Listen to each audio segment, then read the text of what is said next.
بسم اللہ الرحمن الرحیم۔ ایک اہم حکایت جس کا عنوان ہے بزدل غلام آپ کی خدمت میں لے کر حاضر ہوں، آپ حضرات اس کو دھیان سے سنیں۔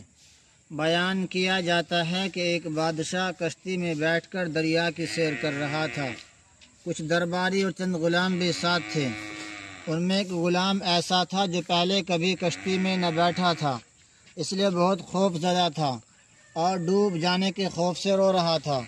بادشاہ کو اس کا اس طرح رونا اور خوف زدہ ہونا بہت ناگوار گزر رہا تھا، لیکن غلام پر منع کرنے اور ڈانٹنے ڈپٹنے کا بالکل اثر نہ ہوتا تھا۔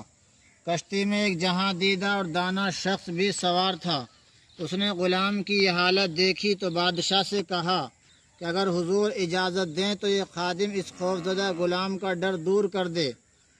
بادشاہ نے فوراً اجازت دے دی۔ دانش مند شخص نے غلاموں کو حکم دیا کہ اس آدمی کو اٹھا کر دریا میں پھینک دو۔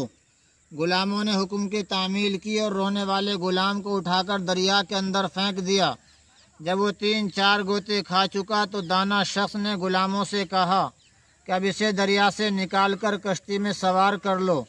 چنانچہ غلاموں نے اس کے سر کے بال پکڑ کر کشتی میں گھسیٹ لیا اور وہ غلام جو ذرا دیر پہلے ڈوب جانے کے خوف سے بری طرح رو رہا تھا، بالکل خاموش اور پرسکون ہو کر ایک طرف بیٹھ گیا۔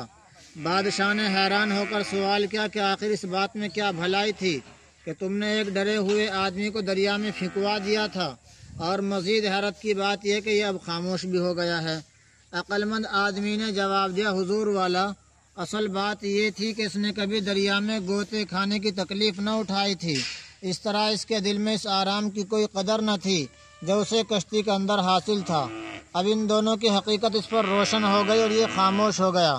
جس نے دیکھی نہ ہو کوئی تکلیف قدر آرام کی وہ کیا جانے، جس نے دیکھی نہ ہو کوئی تکلیف قدر آرام کی وہ کیا جانے، نعمتوں سے بھرا ہو جس کا پیٹ جوں کی روٹی کو کب غذا مانے۔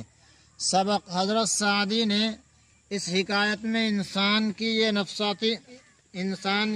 نفساتی کیفیت بیان فرمائی ہے کہ جس شخص نے کبھی تکلیف دیکھی ہی نہ ہو وہ اس کی قدر قیمت سے آگاہ نہیں ہوتا جو اسے حاصل ہے۔ اس کے علاوہ وہ ایسا آدمی جسارت اور قوت برداشت سے بھی محروم ہوتا ہے۔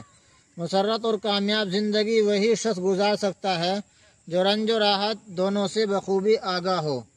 یہ پیغام آپ کو کیسا لگا؟ اچھا لگے تو شیئر کریں، کمنٹ باکس میں اپنی رائے ضرور دیں اور ہمارے دینداری چینل کو سبسکرائب کرنا نہ بھولیں۔ انشاءاللہ اگلی حکایت اور کوئی قصہ لے کر آپ کی خدمت میں حاضر ہوں گے۔ تب تک آپ اپنا خیال رکھیں۔ جزاکم اللہ خیرہ۔